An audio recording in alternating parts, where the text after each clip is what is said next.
தமிழர் HD கனடாவின் இன்றைய முக்கிய செய்திகள். இந்திய செய்திகள். கிராம சபை கூட்டத்தில் கிராம ஊராட்சி மன்ற தலைவர் தலித் மக்களுக்கு சுத்தமான குடிநீர் வழங்கப்படுகிறது என்ற தவறான அறிக்கை சமர்ப்பித்துள்ளதாக வழக்கறிஞர் மோகன் தெரிவித்துள்ளார். இதுகுறித்து சிபிஐயிடம் விசாரணை ஒப்படைக்க வேண்டும் என்றும் மதுரை உயர்நீதிமன்றத்தில் பொதுநல மனு தாக்கல் செய்துள்ளதாகவும் அவர் தெரிவித்துள்ளார். 1.5 ஆண்டுகளுக்கு முன்பு புதுக்கோட்டை மாவட்டம் வேங்கவயல் கிராமத்தில் உயர்நிலை நீர்த்தேக்க தொட்டியில் மலம் கலக்கப்பட்டது. அத்தண்ணீரை குடித்த குழந்தைகளும் பெரியவர்களும் உடல்நலக் குறைவால் பாதிக்கப்பட்டனர். ஆனால் அங்கு சுத்தமான குடிநீர் வழங்கப்பட்டிருப்பதாக கிராம சபை கூட்டத்தில் தவறான அறிக்கை சமர்ப்பிக்கப்பட்டுள்ளதாக வழக்கறிஞர் மோகன் தெரிவித்துள்ளார். இதனால் அப்பகுதி மக்கள் கடும் எதிர்ப்பை தெரிவித்ததாகவும் அவர் கூறினார். எங்களை போன்றிருக்கிற மனித உரிமை வழக்கறிஞர்கள் ஒரு தலித்தாக பிறந்திருக்கிறவர்கள் தேசத்தில் தீண்டாமை ஒழிக்கப்பட்டு விட்டது என்று சொல்லக்கூடிய ஆர்டிகல் 17 இருக்கிற போதும் 1989ஆம் ஆண்டு பட்டியலினத்து மக்கள் மீதான வன்கொடுமை தடுப்பு சட்டம் இருக்கிற போதும் அந்த சட்டத்தின்படி இவர்களை ஆய்வு செய்ய வேண்டும். ஒரு குற்றம் நடந்திருக்கிறது சொன்னால் அதை கண்ணுற்ற சாட்சி இருப்பார்கள். கண்ணுற்ற சாட்சி இல்லாத போது சர்க்கம்ஸ்டான்ஷியல் எவிடன்ஸ் என்ற முறையிலே சந்தர்ப்ப சூழ்நிலை சாட்சி இருப்பார்கள். அப்படி சந்தர்ப்ப சூழ்நிலை சாட்சியிலே பார்க்க வேண்டிய முதல் கட்டமே ஒரு குற்றத்திற்கான மோட்டிவ் என்ன, முன்விரோதம் என்ன என்பதை ஆய்வு செய்ய வேண்டும். பல குழுக்கள் போய் ஆய்வு செய்திருக்கிறார்கள். எங்களுடைய வழக்கறிஞர் குழு சென்று அங்கே அறிக்கையை தாக்கல் செய்திருக்கிறது. அங்கு நடந்திருக்கக்கூடிய மிக முக்கியமான 3 விடயங்கள். ஒன்று, கோயிலுக்குள் இந்த மக்கள் நுழையக்கூடாது என்று சொல்வது இன்றைக்கும் தொடர்ந்திருக்கிறது. இப்போதுதான் மாவட்ட ஆட்சியர் அதற்கான ஏற்பாடு செய்து அனைவரையும் உள்ளே விடுவதற்கான முறையிலே ஏற்பாடு செய்திருக்கிறார். இரட்டை கொலை முறை இருந்திருக்கிறது, அதையும் இப்போதுதான் மாவட்ட ஆட்சியர் தடுத்திருக்கிறார்.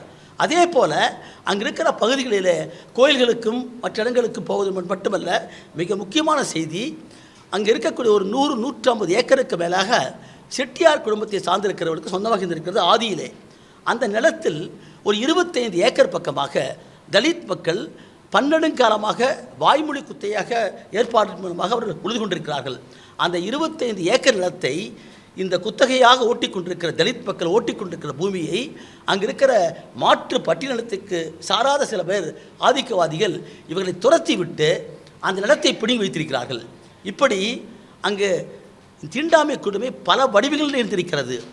அதில் குறிப்பாக அந்த குடிநீருக்காக மக்கள் போராடிய காரணத்தினாலும் சரியான முறையில் அறிக்கை சமர்ப்பிக்காமல் தவறான முறையில் கிராம சபை கூட்டத்தில் தலைவர் சமர்ப்பித்த காரணத்தினாலும் ஏற்பட்ட பிரச்சனையை முறையாக விசாரிக்காமல் தற்போது இந்த குற்றச்சாட்டுக்கு முன்பாக கனகராஜ் அவர்கள் கொடுத்திருக்கிற புகாருக்கு முன்பாக யார் இதையெல்லாம் கண்டுபிடித்து கொடுத்தாரோ சொன்னாரோ அவர்கள் இருவருமே குற்றவாளி ஆக்கக்கூடிய ஒரு போக்கு என்பது ஏற்றுக்கொள்ள முடியாதது.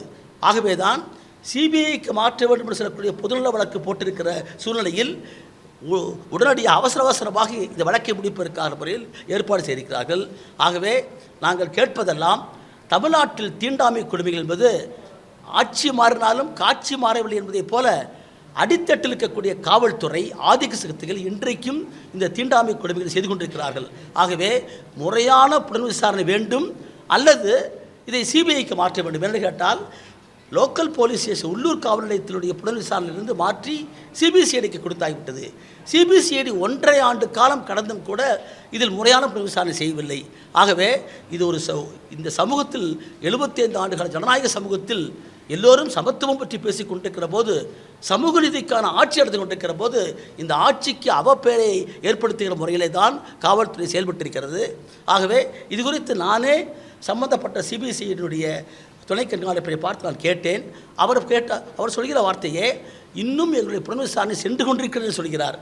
அப்படி இருக்கையில் 1.5 ஆண்டுகளுக்கு பின்னால் தலித் சமூகத்தை சார்ந்திருக்கிற காவலர் முத்துராஜ் மீதும் சுதர்சன் மீதும் இதற்காக அவர் கூப்பிட்டு அழைக்க வேண்டும்.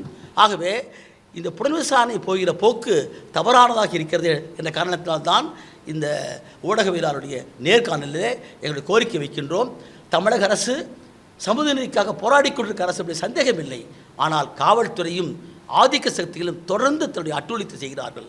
அந்த அடிப்படையில் தான் முறையான புலன் விசாரணை வேண்டும், அல்லது சிபிஐக்காக மாற்றப்பட வேண்டும் என்ற கோரிக்கை வைக்கின்றோம்.